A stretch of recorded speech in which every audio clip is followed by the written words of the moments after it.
Sir let's start with the drugs issue sir. ఏంటి sir నిజంగానే టాలీవుడ్ని ఇది షేక్ చేస్తోందా, లేకపోతే తెలుగు సినిమా పెద్దలు లైట్ తీసుకుంటున్నారా? ఎటు చేరుతుంది ఇది? అసలు డ్రగ్స్కి సినిమా ఇండస్ట్రీకి సంబంధం ఎందుకు అసలు సీరియస్గా ఎందుకు తీసుకోవాలి నాకు అర్థం కాలేదు. ఫస్ట్ పాయింట్ 106 మందో 110 మందో అరెస్ట్ అయ్యారు, అక్కడ దొరికారు. అందులో ఉన్నది ఒక సినిమా ఆర్టిస్టు. దానికి సినిమా ఇండస్ట్రీకి ఎట్లా ఆపదిస్తారు? ఫస్ట్ అది ఎందుకు హాట్ న్యూస్ అవుతుంది? సినిమా ఇండస్ట్రీకి దాని గురించి పెద్ద పట్టించుకోవాల్సిందే ఉంది. పైగా మందు తాగటం కానీ డ్రగ్స్ కానీ ఇవన్నీ వ్యసనాలు. డ్రగ్స్ సప్లై చేస్తే తప్పు, కానీ డ్రగ్స్ తీసుకోవటం కూడా తప్పు. పెద్ద శిక్ష, నేరం చేసే అంత శిక్ష కాదు. ఇప్పుడు వాళ్ళు తీసుకెళ్ళి కౌన్సిలింగ్ చేసి పంపిస్తారు.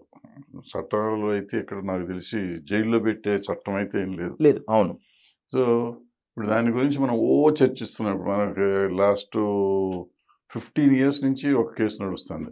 ఆంధ్ర జాయింట్ రాష్ట్రం ఉన్నప్పటి నుంచి ఇప్పుడు దాకా ఇంకా నడుస్తారంట. పూరి జగన్నాథ్ అట్లా ఏమైంది? అది ప్రతి 5 ఏళ్ళకి ఒకసారి తీస్తారు, వాళ్ళని రోజు పిలుస్తారు, ఒక వారం రోజులు పెద్ద చేస్తారు, టీవీలోకి వీళ్ళు హడావిడి జరుగుతుంది, పేపర్లో హడావిడి జరుగుతుంది. తర్వాత ఏమైందో తెలియదు.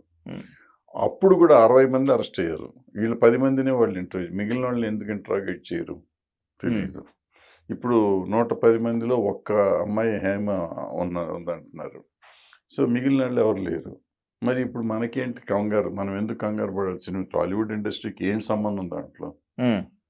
చాలా మందికి ఇప్పుడు 110 మంది వివిధ రకాల వ్యాపారాలు కానీ, అసలు సాఫ్ట్వేర్లో కానీ, ఇంకో రకాల స్టూడెంట్స్ కానీ ఎవరెవరో ఉండి ఉంటారు. అందులో అరెస్ట్ అయిన వాళ్ళు ఎవరో మనకు తెలియదు.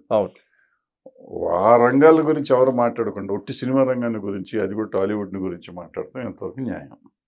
మనకేంటి సంబంధం? అంటే మిగతా వాళ్ళందరినీ పక్కన పెట్టేస్తున్నారు, మిగతా వాళ్ళందరి మీద చర్చించాల్సిన రీతిలో చర్చించట్లేదు అనేటువంటిది మీ ఆబ్లిగేషనా, లేకపోతే అసలు టాలీవుడ్ లో డ్రగ్స్ లేవు అని చెప్పడం మీ ఉద్దేశమా? డ్రగ్స్ అసలు భారతదేశం అంతా ఉన్నాయమ్మా.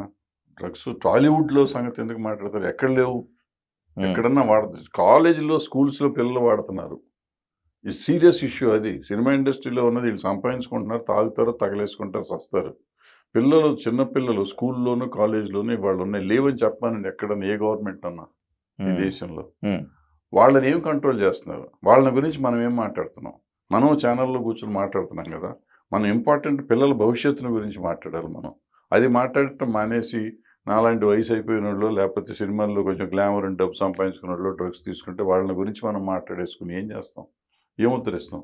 వాళ్ళు మాంతారు, తాగుతారు, వాళ్ళు డబ్బు సంపాదించుకుంటున్నారు, ఇది పోతుంది, పోతే వాళ్ళ ఆరోగ్యం పోతుంది.